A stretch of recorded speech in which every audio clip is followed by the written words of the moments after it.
What's up, football fans? Welcome to the SumerSports Show as we head into week 11. It's Lindsay Rhodes here with Thomas Dimitroff. What's up, T? What's up? I can't wait to talk about the topics today. My gosh. I know. Some of them good, some of them bad. I guess most of them bad, honestly. We're going to take a look at some of these teams that are underperforming this year, and that while they will continue to try to win football games, we are going to start looking towards the future and how they can kind of fix what has ailed them so far this season. First, though, I want to get your thoughts on the Chiefs still being undefeated. Did you watch the end of that game against the Broncos? Broncos sitting there kicking a field goal.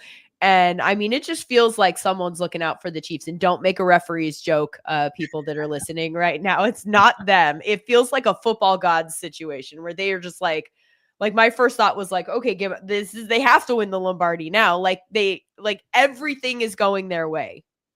I had a daydream after I saw Mahomes doing like the flying thing down the sideline or whatever he was doing after the game. I imagined there being a train of Kelsey and Tay in the middle of it all, and them just flying around happier than a pig in slop or whatever that line is. Look, it's unbelievable. It's unbelievable how they continue to do what they do all the time. You're right. It's on their side, man. It's going to be really interesting to see down the stretch on this. What were your thoughts? I mean, they just like nothing's going wrong for them. Yeah. And from a mathematical standpoint, at Sumer, you try to look at things through a data prism. And, from a mathematical standpoint, there's a lot of like regression to the mean. And, when you get a lot of lucky bounces early in the season, people are like, this will not keep up. But it feels like where the Chiefs are concerned that it just feels so inexplicable in a lot of ways. I mean, obviously the explanation is that they have put themselves in a position through really smart roster decisions and obviously a lot of talent on the field. So they put themselves in a position to benefit from the lucky bounces more than other teams maybe are. But like that felt insane that their season, their undefeated season was going to come to an end, and then they somehow blocked that kick. And I mean, this comes back to leadership from the top, right? It's Clark Hunt, it's Andy Reid, it's Steve Spagnuolo. I mean, they are just operational. And Brett Veach, I can't forget the GM. Sure. I mean, the way that Brett handles his business, again, it's a classy, top-notch organization. And they're winning because what you just said, they can pull things out when things aren't necessarily going their way. We've said this before, the football gods, anytime anyone's won a Super Bowl or had big stretches and year after year winning, balls have to bounce their way. We've talked about that many times, and of course they are. Yeah. And, they're going out and they're making moves that might look like they're small moves, but they impact things in big ways. D-Hop obviously has turned out to be a very good signing by them, or a trade that they made there. He didn't have the biggest game this week going up against Pat Surtain. Obviously that's a tough matchup for any wide receiver, but that opens things up for other people. Travis Kelce has looked like the old Travis Kelce of old. I know people are like, stop talking about the Chiefs. We're done with the Chiefs. There's so much Chiefs everywhere. So I will move on. I just thought that the way that they won this week in order to remain undefeated, well, by the way, from a margin of victory standpoint, they're not totally up there. They're narrowly winning a lot of these games, but managing to pull them out. From a margin of victory standpoint, the Lions are on top of everybody, plus 113 at 8-1 on top of the NFC, obviously. I mean, it's looking like a Chiefs-Lions path to the Super Bowl at this point, but we know that things always happen in the playoffs and might disrupt that. Buffalo's plus 97. Washington is plus 73. Philly's up there at plus 72. Pittsburgh plus 69. And then how about this? The Chargers at plus 68. I thought that one was interesting that they're ahead of the Ravens and the Vikings, 65 and 64 respectively. We've got 4 teams on a bye this week. So the Cardinals, the Panthers, the Giants, and the Bucks. The reason that I bring this up is that bye week for the Giants feels like an interestingly timed bye week. During the London game this past week against Carolina, where the Giants lost to the Panthers, who have been outscored by 143 points this year. I mean, that is a terrible, terrible loss for the Giants organization. And we've talked in the past about how London games tend to mean more. And so I was a little bit like, looking out for whether or not we were going to see any Giants headlines in the days to follow. But the headline that I think most of us were expecting at halftime was that Daniel Jones was sent to the bench and that Drew Lock was going to come in at quarterback. The fact that they have a bye week now, does it feel like this is the time that you make that move if you're going to make that move at all? Because there are a lot of reasons to make that move outside of his play, Thomas. I know you're aware that there's a $23 million injury guarantee that's attached to Daniel Jones's contract. And so if he can't pass a physical in March and you're going to cut him, then you're going to owe him $23 million. And so that's something that people are factoring into him continuing to play. If you play him knowing that in the offseason, you're going to have to move on from him. And we can discuss whether or not you think that that's obvious. It feels like it is on the surface. Then why would you continue playing him? And at what week in the season do you have to pull him off the field a la Derek Carr because you just don't want to be attached to that injury guarantee? I feel like there's a lot going on here. I just asked you like 8 questions in a row. So those are a lot of questions, and I'd love to talk about them because I'm trying to put myself in that spot with Joe Schoen and Brian Daboll. You know, you're trying to make sure that you're keeping as much together as possible because even though your owner in Mr. Mara, John Mara, was outspoken enough about everything is fine, I'm staying with my leadership group, we all know that that can change, right? So I am sure that Brian Daboll and Joe Schoen, as the team builders, are making sure that they're not just randomly saying, let's just move this guy away and let's bring in the next quarterback, which is what they're going to do. I get it. They've thought inside out, upside down on that, Lindsay. They fought to keep him, right? I mean, they decided that this was the best step forward. And obviously it seems as though it wasn't the right situation. He's not thriving as they thought. That creates that much more pressure on them on top of the running back situation that we all know, right? Because if you're the team builder, you're thinking about that every day. And you're thinking about it every day. You envision in your mind, Lindsay, I call it the snowboard move by Saquon Barkley, my favorite move in the history of the NFL by a running back. So good. So all of those things, what I'm trying to say, along with a quarterback situation that you are going to be judged on, your decisions on it, these are really deep. They're deep emotional decisions. And the last thing I'll say is, yes, it needs to be done now. I think this is the right time to do it. Deep breaths. Communicate it clearly, and that's going to be a big deal for a head coach, how he's going to communicate that. And I think, as you know, the fan base is going to be cheering it. I mean, I've never seen someone be riddled. Well, I shouldn't say never, but we've not seen it. It's strong there, right? It's strong to make that move. So, well, I mean, I think that, you know, when effectively everybody on social media is more shocked that you're on the field than like at halftime of that game, it felt pretty obvious, like that he was done and that might have been his last snap. And then no, it wasn't. He was going to come back out for the entire second half. I wonder about with the bye week though, and take me inside a franchise.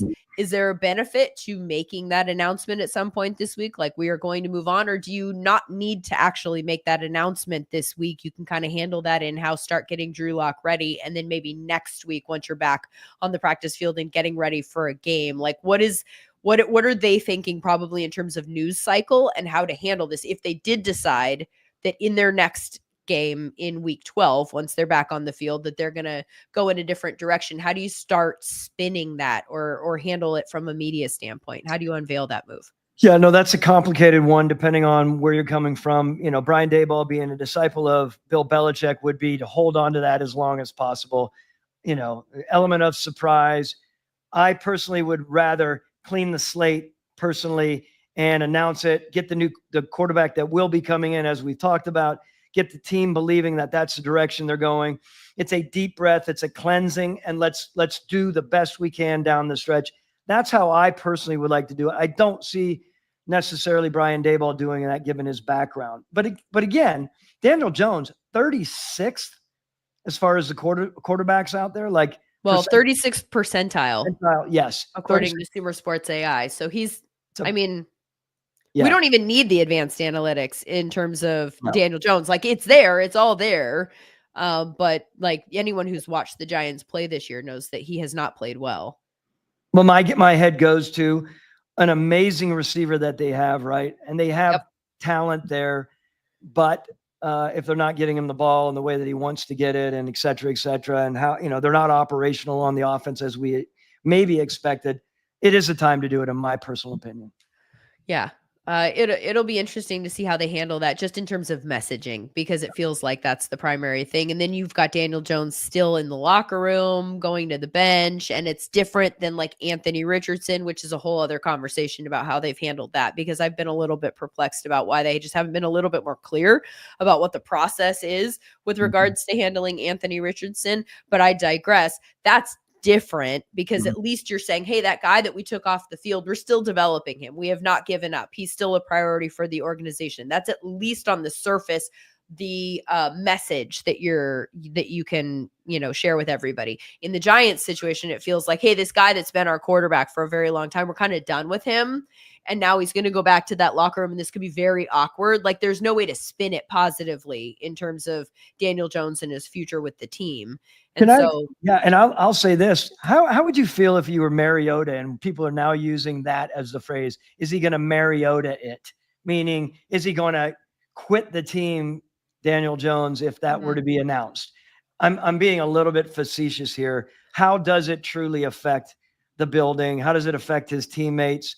I mean, look, they have a lot of respect for a guy who has taken it on the chin. I mean, it's not easy. No one's feeling sorry for quarterbacks making that much money, believe me. Right. But it is a situation that, again, announcing it, I think, would put certain elements to rest instead of like keeping it churning all the way up to that point. And they don't have to continue answering the question. That's the only question that anybody's going to ask them until they get the answer that everybody is anticipating at some point. So I guess you have that going for you in terms of just like rip the Band-Aid off and let's move on and look toward the future. This is a team that I was talking about margin of victory has been outscored by 66 points this year. They're 2-8. They're last in the NFC. This is a team that obviously is in many ways looking toward the future, at least in the front office. Though, as we mentioned, obviously the coaching staff, Daboll, they're going to continue to try and win games. If this draft was today, the Giants would have the second pick, Thomas. And according to Tankathon, they have the fourth most valuable collection of draft assets. They also have $42 million worth of cap space. So they have some maneuverability here. With the second pick, if you're moving on from Daniel Jones, I'm assuming that you are looking for a quarterback in this spot, correct? You have to be looking at a quarterback, and your scouting staff better be out there beating the streets like crazy, getting as much information they can for Joe Schoen. Joe Schoen, honestly, now this is an interesting thing. Think about this from a listener standpoint. You might think, well, he's out traveling around all the time because he has to be looking at quarterbacks because that is the heir apparent position. And yet when things are topsy-turvy as they are, does he need to be in the building? Does he need to be down the hallway, always there for the head coach, with the owner there as well? What do you do and how do you navigate? It's not that easy. It depends on what's expected. I mean, I had heard that Joe Schoen was actually on the sideline at times as well, watching from the sideline. I don't know if that was the truth. Someone had mentioned that. And sometimes GMs, they get out there and they try to get different perspectives of what the organization is doing. And I don't want to cause rumors there, but if that was in fact the fact, that, a general manager is on the sidelines and he's watching the game from the sidelines to get that perspective, he's doing what he can to get better and to try to glean information, any bit of information that can help. He's not doing it clandestinely out there trying to look over anyone's shoulder. It's more, what can we do? What can I bring to the table as a GM? Remember, GMs are rarely involved in any game time decision-making, any play. Right. They don't sit in the meetings that way, but for the big meetings, we would sit in the big team meetings to get a glimpse of what the energy is and what you could share from your opinion with the head coach. Very important. Yeah. But it's a tough time of year. You don't know. You have to decide where you're going to put your energies is what I'm saying for Joe Schoen. And I'm sure it's not easy. Yeah. I mean, it makes sense then. Do you think that he could be getting a feel for like how different position groups feel from a leadership standpoint? What are we missing? What kinds of things would you be specifically looking for if you were the general manager and you're on that sideline and you're thinking, how can I help?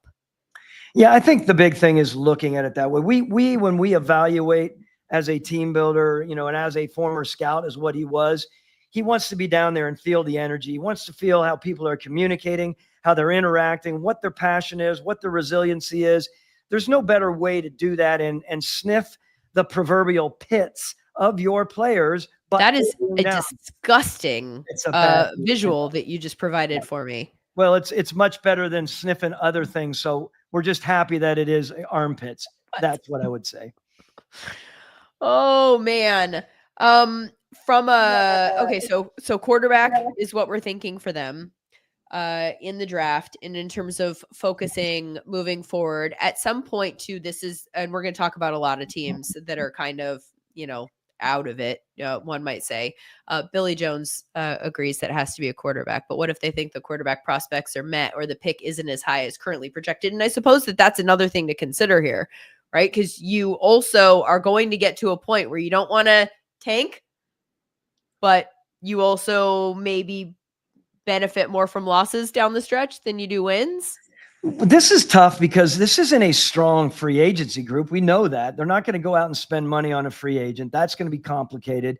So they're going to have to really dig into the collegiate ranks. And back, it was Billy, right? Is that who had mentioned that there? Yep. I mean, to Billy's point, I mean, it's never going to be perfect. You just have to keep it in check on, I'm referring to it now as the want meter. Like when your wants are so big and your needs are so big, then you have to be careful because you might make something more out of a player than you think it is. And all of a sudden he gets on your field and you're like, oh my God, how did we inflame this guy to be what he is? You do that sometimes because you need so badly to have the heir apparent. And so you can make mistakes there. It's a great question. It's not easy. Well, if you are sitting at 2, you're probably okay at quarterback, I would think. I mean, because that's high enough that even if the class is not what it's been for the last couple of years, you could probably get a pretty good prospect there. If they start falling down the draft board, then you are in a tricky position. And that actually brings me to the Jaguars, who, if the draft happened now, would have the number 1 overall pick. Mm-hmm. They are last in the AFC. They're 2-8. They've been outscored by 62 points. They have the most valuable collection of draft assets, propped up largely by the fact that they have the number 1 pick at this moment. Again, all of this is going to change. We're only heading into week 11, but at this moment, this is the way things stand. And this is one where there are a lot of interesting things to discuss, I think, in terms of how they might approach the offseason or even what they might be thinking right now. Obviously, Trevor Lawrence is banged up and we're starting Mac Jones at this point. With the number 1 pick, this is a team to me that needs so many things offensively and defensively that I would be curious about if they ended up with the number 1 pick, if they would try to move out of the number 1 pick. Do you think that this would be a number 1 pick that might be up for grabs? Yeah, I think this contrasted to the Giants, to your earlier point. They need to stay where they are. I think Jacksonville needs to contemplate heavily about the draft booty that they can acquire by being creative and being very creative. Again, Trent Baalke is a very smart football man, and he's going to dig into it. He's not going to do it in a flippant, flamboyant way. That's not his style. But he will look at this in the season during this time during the here and now, and decide, like, what can we do here? How can we get creative? Do we need another big time receiver? I know that's one of your thoughts, right? What do we do here? And I would say this too. Let's just jump over to the coordinator here for a minute. I got a chance to spend a little time around Press Taylor at the Combine last year. I was highly impressed. Press Taylor, however, is taking a lot of heat right now. Yes. I think, as a third-year guy, I mean, their rushing game is way down. They're 25 and 26 in that area. Their passing game, of course, is in the 23s and 22s. Like they're in the red area of rankings in those specific areas. So you can dig down. Why is that? And that's something that's going to come down on Press. Press is going to have to answer a lot of questions, and probably already is, even though he's got a very strong man and a head coach there who's probably overseeing what's going on. I'm going to be interested to see how that plays out with the coordinators there, both offensively and defensively, quite honestly, because you can flip over to the D very quickly. There's Ryan Nielsen coming over from the Falcons. I mean, that is a really struggling defense right now. Yeah. What do you do back to the draft? Is it wide receiver? Where is it going? You need to shore up your pass defense. How are you doing that for the Jags? Yeah, I mean, I look at the Jaguars and on the defensive side of the ball, I feel like they need so many things. And that's one of the biggest things that is the reason that I mean, that and that they don't need a quarterback. Whether or not you think Trevor Lawrence is, the best quarterback or even in the upper half of quarterbacks in the NFL is kind of neither here nor there at the moment because they extended him. So Trevor Lawrence is your quarterback. You're not going to use your number one pick on a QB. I would assume, right? Like they're not going to go make some big move where they trade him and that's off the table. Thomas? Yes, Okay. correct. But okay. Yeah. So I just feel like you have so many holes to fill that the best way to do that would be to trade the number one pick to somebody else who needs a quarterback. Which is not to say that the quarterback is going to be the number one pick in this year's draft. Like it could be a pass rusher. It could be, it's still so early in this process. We don't exactly know how those cards are going to fall out. And let me say though, like I understand there are holes in every team, right? Some of the best teams that I was ever around, there were some holes. It just, some of them are bigger and more sort of obnoxious than others, right? At times, it just depends what it is. I come back to Trent. Trent Baalke knows how to pick players. There are some good football players on the team. Why is Trevor Lawrence not thriving here right now, right? I mean, there are players on this team that are talented players that you can build around in pillar positions. Why are they not thriving? What does that come down on? Like, is it the coordinators? Can Coach Peterson deal with that and make a move? Will Shad Khan say, hey, I'll give you one more chance with this group and wipe this up? When was that turnover, by the way? I feel like the D coordinator situation just changed this year, right? Ryan Nielsen just came in this year. I think that we're trending towards just a coaching change in this particular city. I think it's just a matter of time. That's I think that they would have a really hard time finishing this season with Doug Peterson and not feeling like they just need to at some point go in a different direction. And I don't also, this is a read between the lines situation. Everybody wants to have a job, but I'm not seeing him in his press conferences and in the sideline interviews. I mean, I have observed a few times answers that don't feel like he's fighting for it. And I'm sure nobody wants to lose their job, but it feels like the frustration is boiling over with everybody. And now there are comments that are kind of coming to the surface and things that are just getting blown past. He, in a press conference this week, was like, you wouldn't understand that. And so I'm not going to explain it. And I think that once you start to kind of give answers where the frustration that you're just experiencing in general, once that is all out to the surface, it's hard to put that cat back in the bag. It's a really good point. And then it begs the conversation, Lindsay, not to get in projecting who would be an ideal fit there if the fit were to be coming. But the reality is, let's take it to this place first. Shad Khan, top-notch owner. A lot of coaches out there and general managers want to work for Shad Khan. Tony Khan, his son, who's a data guy, interestingly enough. Yeah. They know they're a thoughtful group. I mean, Shad Khan is going to let his people do their things. He's a supporter in a lot of ways. Okay, so you're not going to have people saying, oh, I don't want to go to that organization because there's something going on there with ownership that I can't deal with. That is a positive across the ranks for some of the people that you might be thinking about. There are other teams for whom that might be true. Well, but I guess to my thought, yes, of course. There are, however, coaches out there right now that, again, they look at this ownership, and remember, they look at ownership first and or quarterback, maybe quarterback first. There is no one in the league right now who thinks Trevor Lawrence is a bust. They are just trying to think and wonder, how could we bring him back? Yep. And that's an exciting thing. Just like my comments the other day about, people wanting to trade for a smaller quarterback at Carolina. We don't need to get into that conversation because I think people look about not only trading for a player, but if I'm going to go into that organization, is there someone I can work with?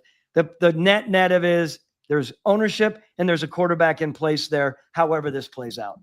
Yeah.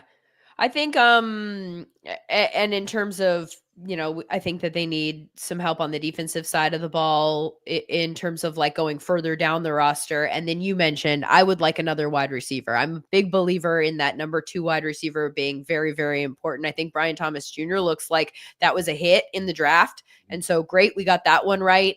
The Gabe Davis move kind of feels like, I think he's a guy who like, he can do a few things well, but not enough to really like, he feels almost like gadgety at some point. Like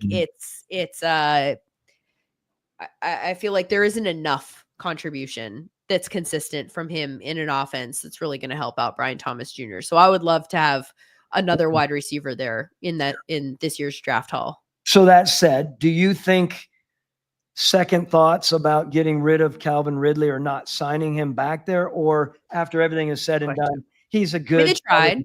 Yeah. They tried, right? Like Tennessee just outbid them and kind of won that battle. So it's not like they were like, yeah, we don't need this. I think it's a different situation than like the Bills with Steph Diggs, where they were clearly okay turning the page and moving away from him. I think that the Jaguars probably would have liked to have stayed with Calvin Ridley and just didn't get the opportunity to. But that goes back to the Press Taylor stuff, honestly. And there's some debate about how these guys are used and whether or not they're used in a way that is creative enough to put them in positions to succeed. And so maybe with a different coaching staff, it might look very different. Lindsay, that's a great point. Great point. Yes, I think it was the right thing in the end, given the money and given what Tennessee was going to do. Back to Calvin Ridley, as we're talking about receivers. Remember, sometimes people put an undue amount of pressure, and they should. I get that's what GMs do, right? Ultimately, they're the final say. A good GM will not only make the final decision, however, he will scour the organization in the right way and ask the right people what they believe, coordinators, receiver coach, quarterback coach, whatever it may be, along with his scouting staff, along with whoever, get all the information they need there. How are you going to play these receivers? If we did, in fact, get rid of Calvin Ridley, who is going to come in? Are we going to have the right replacement? All of those questions are up to the general manager to ask and to formulate and to navigate before they make those big decisions. It's not in today's world a GM hammering his fist on the table saying, F this is what I'm doing. You guys can all just go, I was going to say some other expletive, but that's just not the way it is. I like that you edit your expletives sometimes, but sometimes not. Yeah. It's like, yes. When are we in the moment where the expletive is like needed? No. How did I say that? I hate that F this, but it is a fuck this. Excuse me. I'll come back to that because that's what it is. It is that decision about how much do you interact with everyone else. Mm-hmm. And again, back in the day, I think that happened a lot more. You have to be calculated on how you put your team together. And I know we're digging this up on the receiver side and what their decisions were. It will be interesting to see how Trent Baalke handles the rest of the season. Again, an adept football man. He's not one of those guys that's just going to panic, but he's dealing with something there.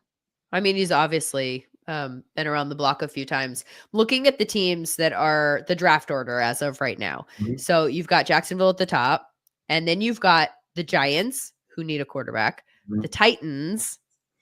Do the Titans need a quarterback, or are the Titans okay with Levis? Yes, they do. Okay. I think. Okay. I mean, I would think so as well. Right. Yeah. No, I think, look, there's a lot. I think they're still going to be digging in there. That's a big move that was made and a big endorsement for a guy who's buffed up, athletic, looks great, doing splits on mayonnaise jars in the commercials, whatever. I was saying, of course, that's not true.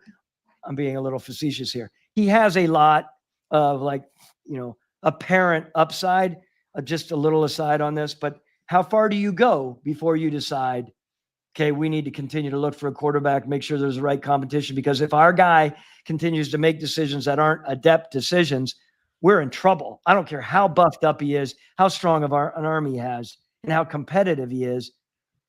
Man, that's a big one.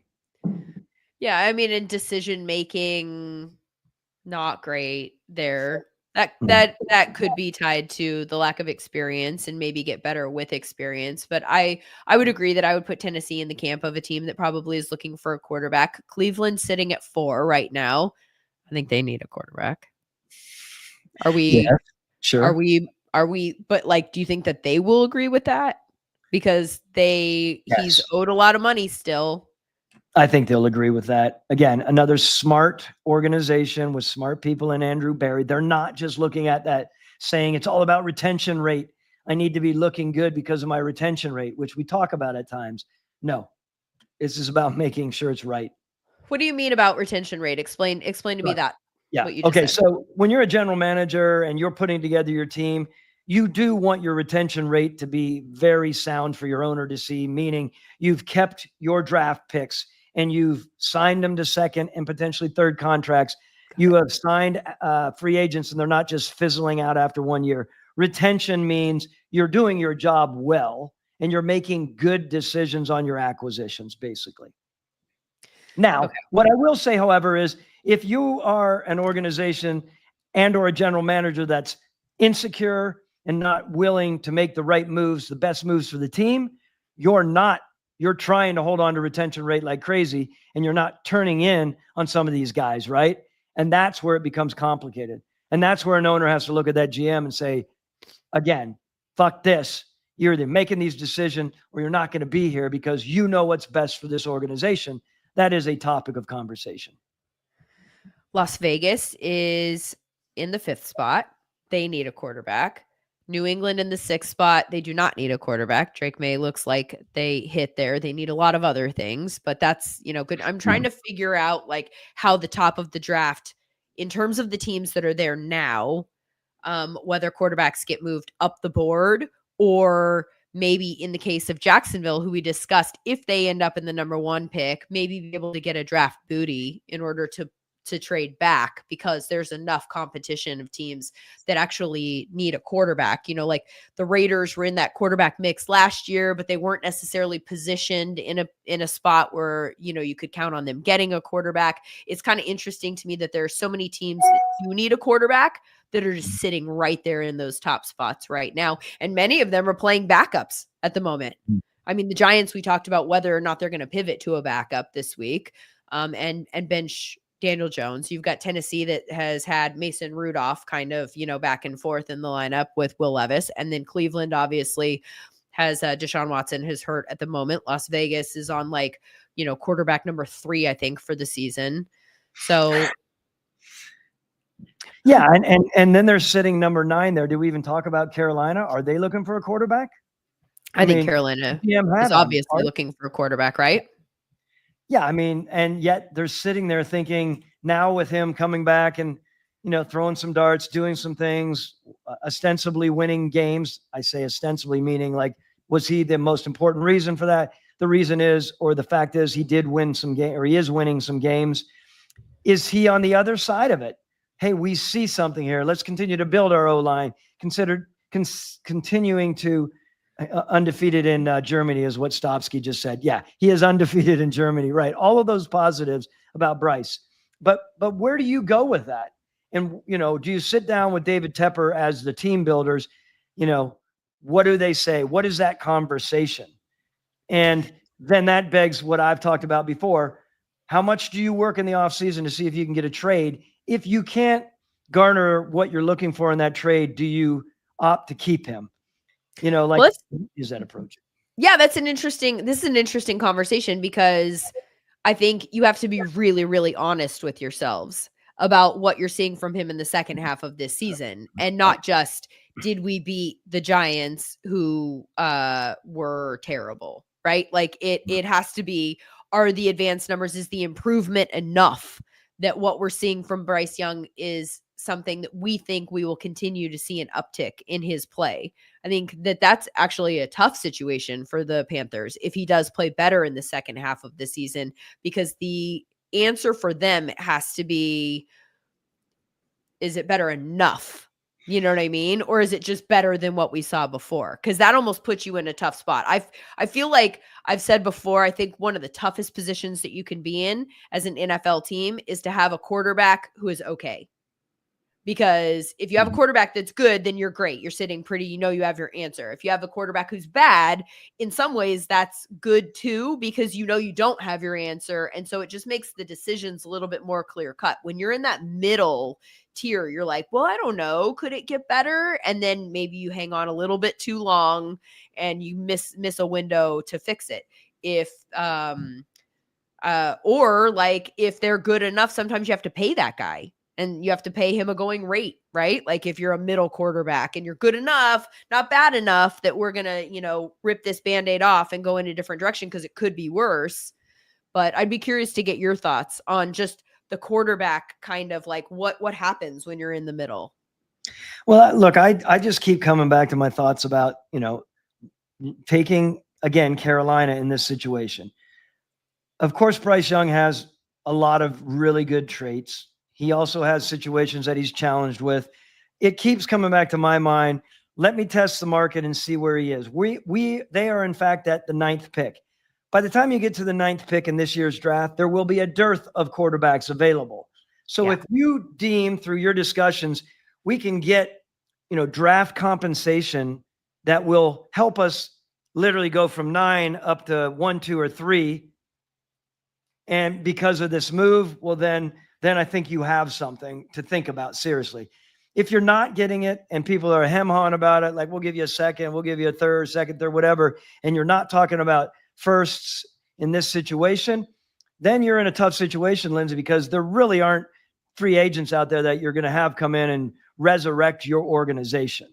So then what do? You don't get it. You stay with the quarterback you have, a young quarterback, and you pray that you get the right offensive coordinator there calling the plays, and Dave Canales is in the right spot for it all. But I just think there's going to be, that's going to be complicated. They're going to have to weigh it out in the offseason, and much better to trade, as you know, in the offseason than in season, given the way it's set up. It's an interesting situation though, in terms of leverage, because if you need a quarterback and you are going to trade away the quarterback that you have, how do you leverage that situation? Because they'd be like, what should I give you for this guy that you with a glaring hole at quarterback, you don't even want him?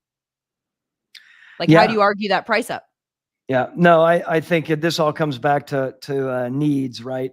And it all comes back to what's the line? And I'm in no way considering and comparing players to treasures and junk. I am just saying what's one man's treasure is another man's whatever that is, right? So you could have some people at a team, I don't know, i.e. the Rams, who are looking at this guy and saying, you have Sean McVay, who's one of the best coaches out there, saying, again, I really know what I could do with this guy. And those are the guys that, yes, they can look at it and say, I really want this. This means a lot to me, and they're going to be creative with how they get it done. But you're right. The leverage might not be there the same way. No, you're right. That's an interesting point, because if you also have a team, like if they have Matthew Stafford for another year and you're thinking about the future and not immediate, but you're trying to get somebody in the system that you can start developing, but you don't have to throw on the field right now, that might be the team that the Panthers could go and approach. I would imagine that would probably be a move that they'd have to make after the draft, correct? Like you'd go draft a quarterback, have somebody there, maybe go look at who got left out. Yeah, and I think you at that point, you're digging into your relationship with the agent of the player, right? And you're tapping into, hey, I know that these 3 teams were hugely bullish on this quarterback, and so let's revisit them, right? There is a lot of information out there, right? A lot of people talk about it, but the agent has a really good beat on who the main players were that were possibly going to draft the quarterback in question, and I think that's the way to go about it. But you're right. It could be later. You never know, right? You just never know. Some think that all of a sudden we really don't have as strong of a draft class this year. Maybe there's only 2 of the 5 or 6 that they're talking about. Maybe Shedeur Sanders isn't all that he cracked up to be. I'm only using him as an example. Maybe some of those guys fall down. Right now, everyone's talking about these guys, and when they really dig into those players, they're like, maybe this guy is an 8 to 10 and not a 1, 2, or 3. So that's going to be up in the air, of course. And that's not just Deion's son. I'm just using that as an example. No, That yeah, can just happen. as an example, throwing out a quarterback Yeah. name that could be Right. any of these guys. Yeah, Yeah. because you just don't know. Yeah. Looking at and I mean, everybody knows that draft picks have values attached to them, right? Which is how you kind of pull off some of the trades and trying to make them equal. So, in terms of like draft pick power rankings, once you add up the values there, the Jaguars look like they have the most value in terms of the picks that they have. And then it's the Browns, and then Mhm. it's the Raiders, and then it's the Panthers, and then it's the Giants. So again, interesting that you've got the Panthers have 11 picks here. You've got a bunch of teams there that do have some maneuverability just at the top of the draft picks in order to kind of move things around. I think that that's something to keep in mind as we discuss who is going to maybe position themselves in the draft. The Jets are another team that I think is worth discussing, especially since we're talking about teams that might be looking at quarterbacks. So they're 3-7 right now. They're the 10 seed in the AFC. We have held on to them in the national media for as long as I think we possibly can in terms of like a win this week, maybe, and they're back in it. And I kind of think that that's probably a ship that has sailed. They are currently picking 8th in the draft and have the 10th most valuable collection of draft assets. They have $32 million worth of cap space with which to work next year. And to me, the what do we do in the offseason question kind of starts at the quarterback position because it has not worked the way that they wanted it to work with Aaron Rodgers. And by the way, it's not just an Aaron Rodgers problem, but it is partially an Aaron Rodgers problem. Like you're not getting with his play what you wanted to get from his play. And obviously last year with the Achilles, that is a separate story. Like nobody can account for the injury situation, and that really messed up the flow of what they were trying to do here when they signed him. I'm not questioning the signing, but I'm saying in terms of now that we know what we have at this point in time and we're thinking about moving forward, some Rodgers stats for you from this season. In terms of completion percentage over expectation, he ranks 35th. That is dead last amongst qualified quarterbacks, Thomas, at negative 4.7. His EPA per dropback is 23rd. His completion percentage is 29th. He is 9th in passing yards, which some people will point to, but important for this stat, he also has the second most attempts. They're throwing the ball a ton. His yards per attempt is 25th. So again, we're back to the back of the pack. His passer rating is 23rd. Like, I just don't know how you can look at this situation, and they have thrown him all of the resources that he could possibly want. You want us to sign Alan Lazard because you think that'll work? We did it. Done. You want us to go trade for Devontae Adams because you think that you'll have a connection? That we did it. That's done. They've gone all in on Aaron Rodgers, and they've ended up with a 3-7 record. And I think that the obvious move here to make is to maybe move on from him at the quarterback position. Do you think that that is something that they will at the very least consider? And if so, when and how? Because there are cap concerns. Oh, wow. You have a lot there. And I loved your lead into it because Joe Douglas has done a very good job in bringing the appropriate talent, as you had mentioned, to put around Aaron Rodgers. My opinion of that is we did that with Matt Ryan. That was vital for him to grow. Very different because Matt Ryan was young when we did that. Yep. You get a veteran quarterback that's on the tail end of his career, and you accommodate him with all the people that you need, right? They have running backs, they have receivers, maybe tight end. They need to jack that up a little bit more. They're building an O-line. I mean, that offense shouldn't be 26 in yards per game and points per game, 26, and the passing and the rushing is kind of all over the place. They have talent there. Make no mistake about it. And so, we're just talking offense first. So why is it? My personal feeling is, these aren't the times to have those deep conversations with Aaron Rodgers. And I've been outspoken before. Aaron Rodgers was one of the best quarterbacks to play in this game. Yep. We're not talking about, you said it too, whether people are out there that are, upset with him, he's polarizing in certain ways. We know that. Where is he truly in all of this? The darkness. Can you sit down with a gentleman like Aaron Rodgers at this point in his career and have that deep, thoughtful discussion? Where are you? What do you want? How do you foresee yourself into the rest of this season and into next year? My sense is not the time to talk to him right now, right?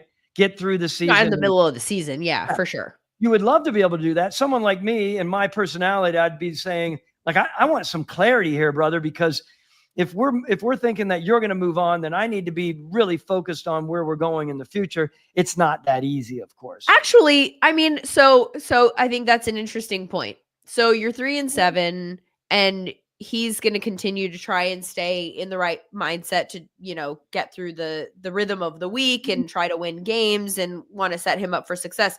But are there not moments like on a team plane when you're flying, or like in a lobby somewhere, you're on the road and you're just like, hey, like, let's catch a drink and like, let's have a chat.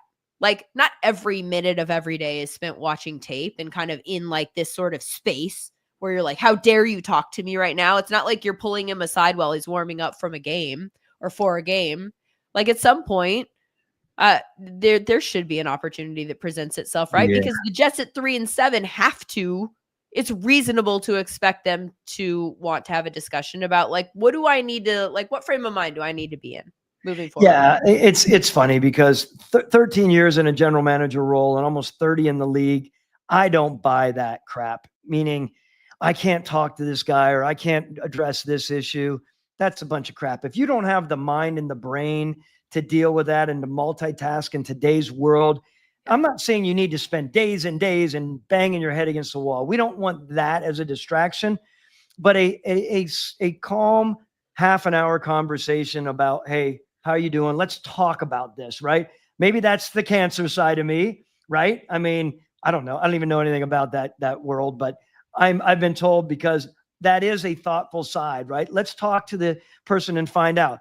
Back to Aaron Rodgers. Aaron Rodgers is a very smart man and a multi-layered guy. He's not going to sit there and say, I don't have the brain makeup to not have a conversation. If he does, that would be very surprising. Now, there are other quarterbacks out there and other players out there that have a much more myopic brain and don't have the scope and the ability. I don't think that is Aaron Rodgers. With that said, I guess what I was saying is I think it would be a good conversation to be able to have at a certain level. Some people would disagree with me. But also, really, is the conversation driven by Aaron? Because I'm thinking also, if I'm the Jets, I'm like, I would like to drive this conversation. Like, we've tried this. As a general manager, no, it's the general manager driving it. And the head coach, even if the head coach can't have it because he's more myopic in his approach, that general manager, I'm saying that. I mean, I'm not talking specifically about Joe Douglas. Ultimately, we are talking about Joe here. That's not an easy person to drive it with, as you know. We saw Brian Gutekunst go up and down with it in Green Bay because Aaron Rodgers is Aaron Rodgers. He's a strong mind and a smart guy who has feelings. I mean, feelings. You know what I'm saying? He's got a lot of thoughts. Got a lot of them. Yeah. He's got a lot of thoughts. So all I'm saying is it is driven by the organization. And you are hoping that it's driven by the general manager because that's what that job is, right? It's important. And I think a guy like, Joe Douglas, who's a strong man, literally and figuratively speaking, that is important for him to make sure that he addresses the issues. And this is an issue that needs to be addressed. Not to make the decision, hey, are you in or out next year? More, where are you? We've provided you with what you need? What now? And I'd be interested to know who Aaron Rodgers is talking to about that. And also, I mean, it might be time to just say like, hey, why do you think it's not working? Like, what's the hang up here? Like, help me evaluate the pieces that we have. And maybe it's just a fact-finding mission, whether you even are thinking that you want to continue building around Aaron Rodgers for next year, or whether or not this is the last year. Either way, the fact that he is so opinionated might help you come to a lot of different conclusions about the way that things meshed and didn't mesh. Some of the things that he says will probably be pretty revealing in terms of where the problems are. From a cap standpoint, I pulled up his contract situation, and he doesn't have any guaranteed money into next year, but his cap situation is different whether or not he's a cut pre-June 1. By the way, do you see him Like, do we think that he would play if they were like, hey, this was good, but I think we're going to go in a different direction? Do you think that he would retire and that would be it? Or It's do you think that he would come back and do like a Brett Favre goes to the Vikings type situation? Or Oh man, that's a tough one. I mean, personally, his personality seems like it would be like, okay, it's time. Let me go. I have so many other things that I could do right now. Where I never felt that about Brett Favre, right? right. I didn't see Brett Favre with that multi-dimensional approach to life. I don't know Brett Favre that well, but Right. Brett was not talking about going to the darkness and going on trips on help me with what was the narcotic? Ayahuasca. Yeah, I Yeah. didn't hear that. I think Brett was quaffing an ale here and there. I don't think he was taking those deep trips that way. So There I is a don't know. podcast in Aaron Rodgers' future, is what Yeah. you're saying. I mean, I think there's everything in his future, of course. And we'll see. Maybe it's politics. Who knows? The cap it goes down to $14 million from like $49 million if it's a post June 1. So maybe they work out some sort of retirement situation there. Look at this. We're like retiring Aaron Jones. We're just talking about what they might be looking at in the offseason. That is the Jets. Some other teams that we wanted to talk about here, the Cowboys, who we've kind of alluded to a little bit in terms of some ownership and general man. I mean, the truth of the situation is that Mike McCarthy, this is the last year of Mike McCarthy's contract. And we know that Jerry Jones just hates pulling the plug on these coaches prior to that. He doesn't like having years left. He continues to have them back even several years after it feels like most teams would probably move on. That's not his MO. He's stayed with Mike McCarthy at this point. I cannot see a scenario where he extends him. Like that just feels like it would blow my mind. There are a lot of things that the Cowboys do that blow my mind and things that I think would never happen that they actually make happen. But I cannot imagine that that's a scenario that we're looking at, especially with the Micah Parsons comments, which he said were taken out of context. I am not buying that. I don't know if you saw the Micah Parsons, the clip of him talking. I did not. So they were asked about this being last year of Mike McCarthy's contract and kind of like, I don't even remember the way that the question was phrased, but it had to do with the fact that this was the last year for McCarthy. And he was kind of like, yeah, the people I'm worried about are the other people whose last year it might be, the guys who are veterans and I want to get them a ring. But then he circled back and I could buy that the comment was about those guys and not Mike McCarthy, but just wanting to shine the light on those guys. But then at the back, he came back to it and said, guys who have like put more work into this than Mike McCarthy ever would, or something like that. It was that circling back comment that made it feel like it felt like a dig at McCarthy or was a dig at McCarthy, whether it was an intended dig or not. It might've been just one of those like subtle things that comes out where you're like, oh my God, I just said the thing that I think. But anyway, this is a long way of saying that it's just gotten so bad in Dallas that I can't imagine. So now if we're looking at filling refilling out a new coaching staff, then it sort of begs the question about like who goes there, because the situation's gotten so bad. This might be a situation where, Ben Johnson's name has come up in a lot of different places as somebody that teams will go after. The Bears. Where do the Cowboys go? How do they try and fix this? Let me step back for context for myself here. And I would love to discuss this with you quickly, just statistically and data related. So, we always talk about giveaway takeaways, right? I mean, that's a vital part of a winning program, a winning organization. They're 31st in giveaways, right? And they're 31st, I believe, if I was looking on the whole takeaway, they're 23rd. I mean, that's a bad ratio to have. They are on the bottom end of both the red zone on offense and defense, which is concerning for me. I mean, this is interesting for me because I looked and I was thinking, okay, you look at some of these teams out there that have a coordinator on offense and defense when they're struggling. And you're like, are they new? Are they not versed? Not here. You have Brian Schottenheimer on the offensive side and Mike Zimmer. These are like seasoned vets that know this world. They're very good football men. Sometimes it works, sometimes it doesn't. I get it. When I look at all that, I start thinking, okay. Then I start thinking about the signings that they had. When I start thinking about or didn't have, sure, and where they are. Why is it Why is there, again, you'll forgive me for this, but when you look at the data charts and all of what we're producing here at Sumer, and it's littered with red all over the place, it's an eye opener, figuratively and literally speaking, what needs to be done. And you're a coach, back to that. Does a coach look at this organization and say, I want to be a part of what was America's team? Is it still America's team? You could probably argue that. But what is attractive for them right now? Is it Dak Prescott?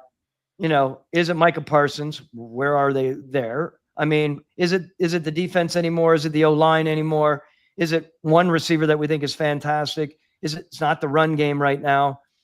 So again, does a head coach come in and think, I can work with, Jerry Jones and it's easy?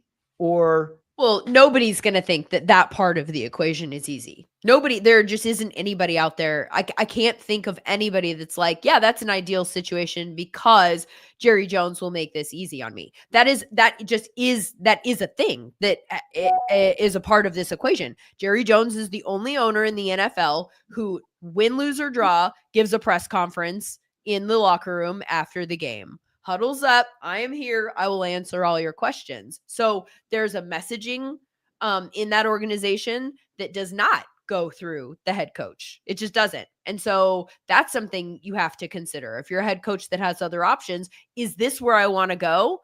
Knowing that I can't control the messaging surrounding my team, that somebody else is always going to drive that for me.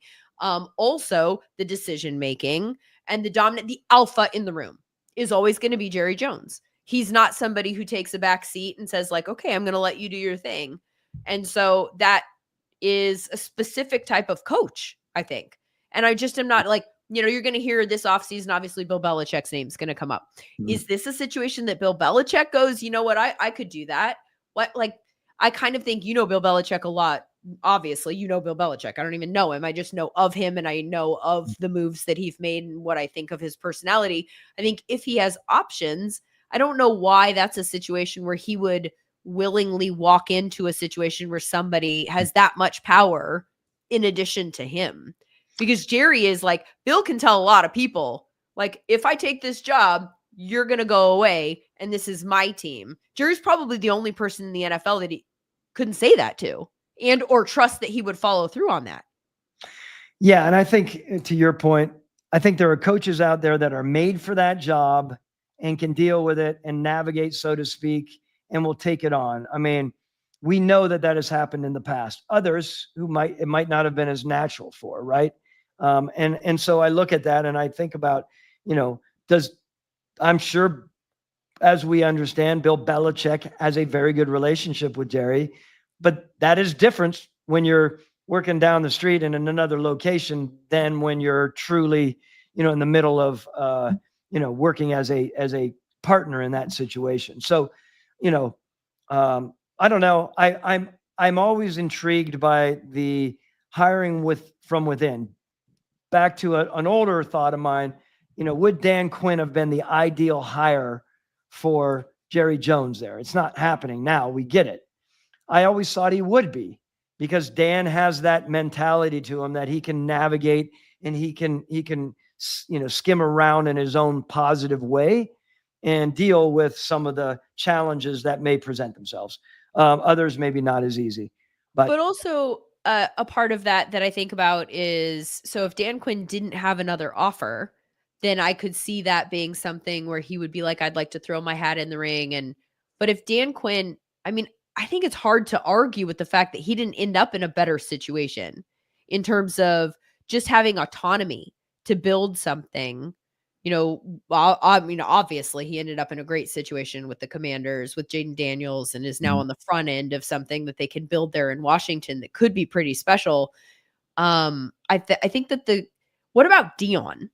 Because other than somebody like that who has a huge personality and probably thinks like, I can handle Jerry, like I can make sure that he doesn't suck the air out of this room for me, because Dion will know that he's the star in every room that he's in, even if Jerry's in it also. Other than that, I think you're looking at like coaches that just need jobs and are willing to take it because they need a job and or want to be a coach. And that's not an ideal hiring position to be in.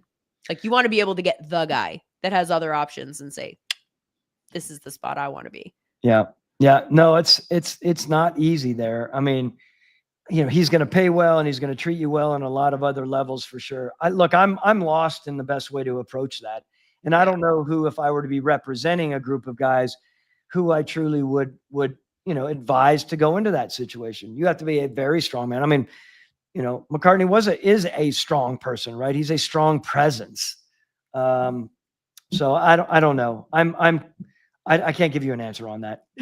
You're like, and unsubscribe to this conversation because only bad can come of it. I totally understand.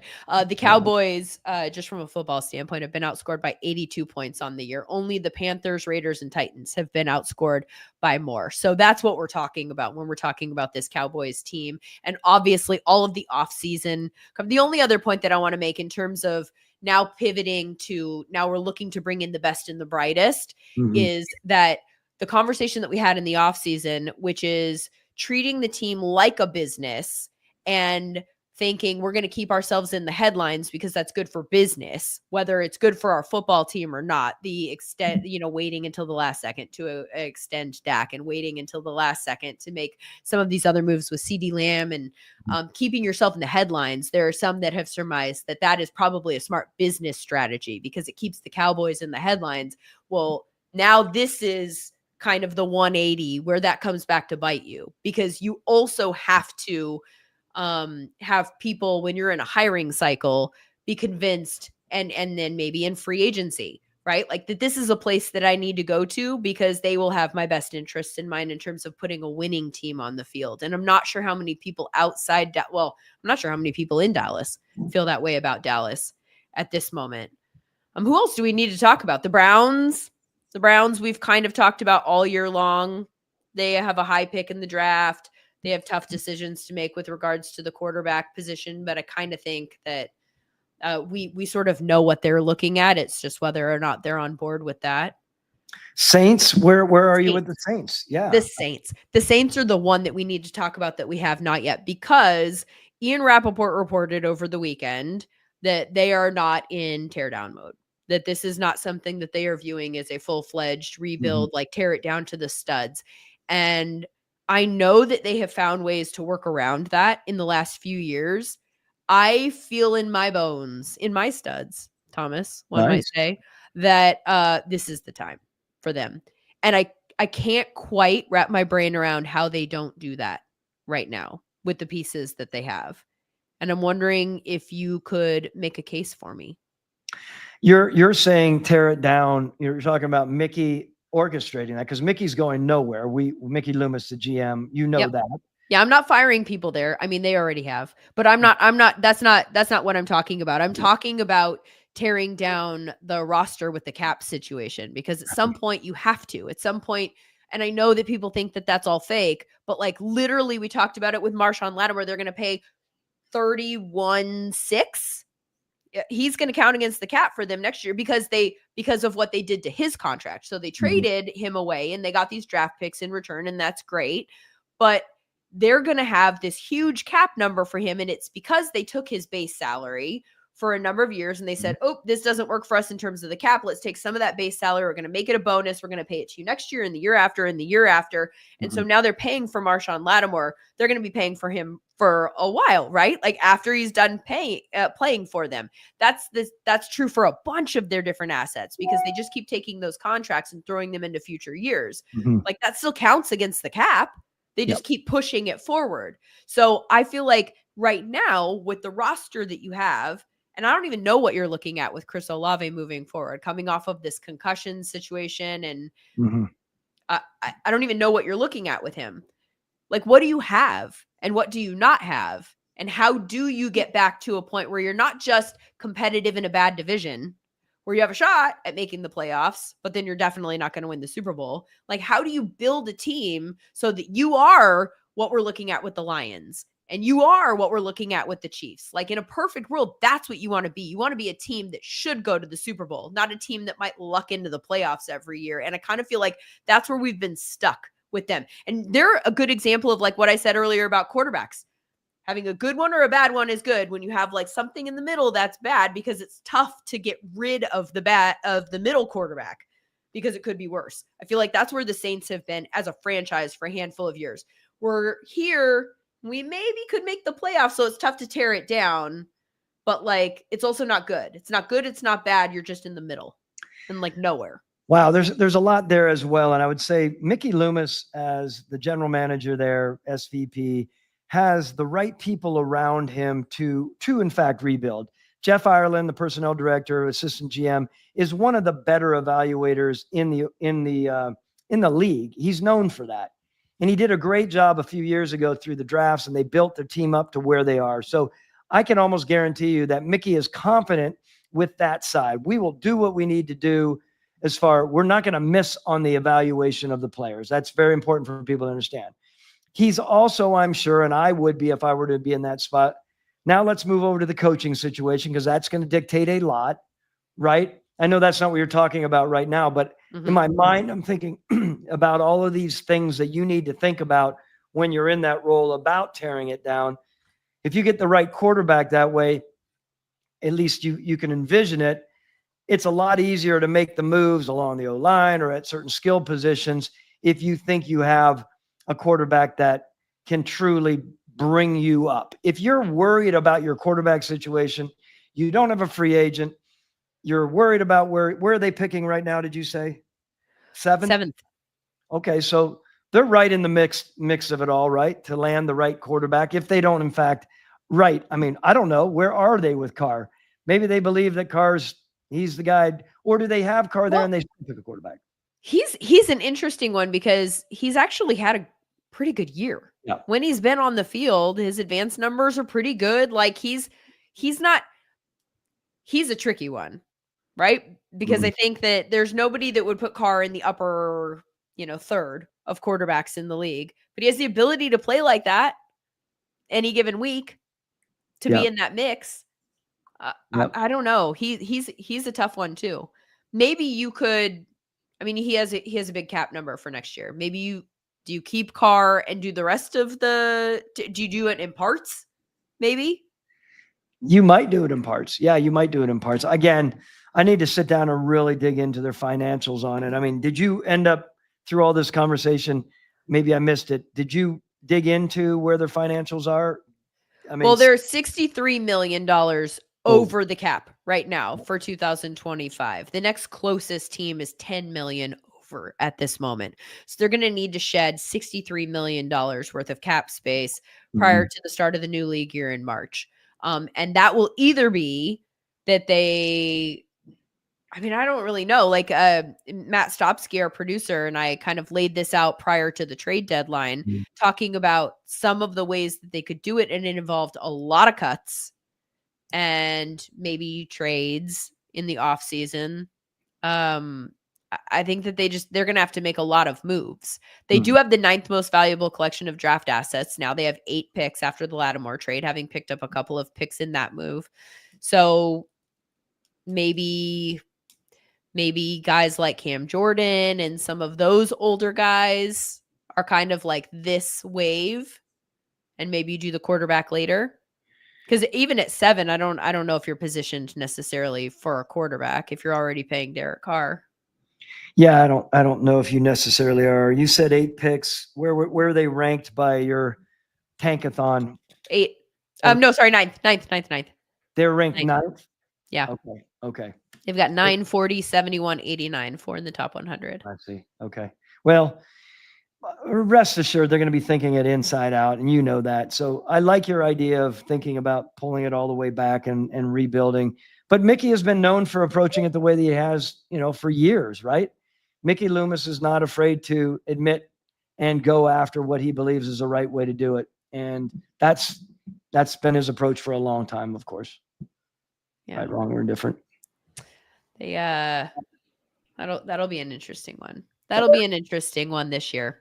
All right, that's going to do it for us on the SumerSports show today. A lot of these teams at the bottom, or I guess we'll get some clues in the next few weeks. I also am curious about when you think we start seeing some of these teams that are the ones at the bottom of the league start to make moves on the surface that feel like we're looking towards next year.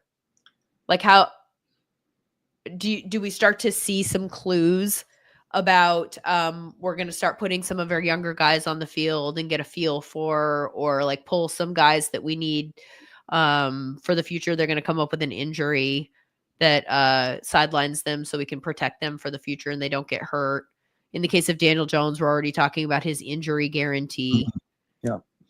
That's an interesting question. We had those discussions. At least my experiences were never that we went, on those down years that we completely jumped into that. We got creative with it, especially along the O&D lines. Let's talk about the offensive line. Like, we were very particular because the last thing we wanted was someone we were trying to train out there and Matt Ryan gets, slapped around. Like, we had to be particular where we did play them and who we played them with.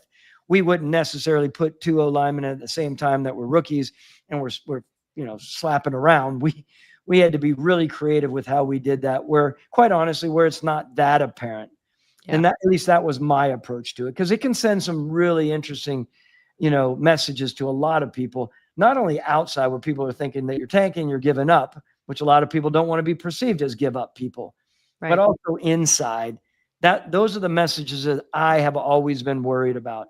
You start messing around with someone, you're like, we really need to get this player in here. We need to see what he's about.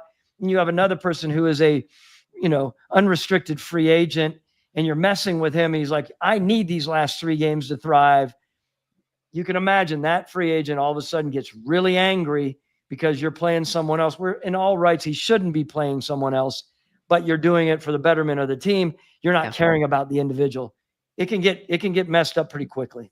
Yeah, this is an interesting time of year in a lot of different ways. Hey, want to remind all of you guys, or let you know if you don't know already, SumerSports.com has a really interesting data section. We talk a lot about the data that we're getting from Sumer Sports here. You can go to the website and for free, there's a lot of these advanced numbers. If you just click on the data link, and you can find things like success rate and you can filter them. And so you can go find a lot of these EPA metrics, all that kind of stuff. At the website, SumerSports.com. And the Sumer Sports midseason All-Pro article is coming out later today. Matt Stopsky wants to make sure that you know that as well. We'll be back again next week with another edition of the Sumer Sports Show with Thomas Dimitroff. I'm Lindsay Rhodes. Just a quick reminder, the Sumer Daily is every day with Sam Brookhouse. You can go find podcast episodes there, wherever you get your podcasts. And the Stats and Scheme podcast is also out there, with Sean Syed and Tej Seth taking a look at each team and game by game and stats and schemes that you need to be aware of heading into the week. Again, it's week 11. Thank you so much for being with us here today. We'll be back again next week.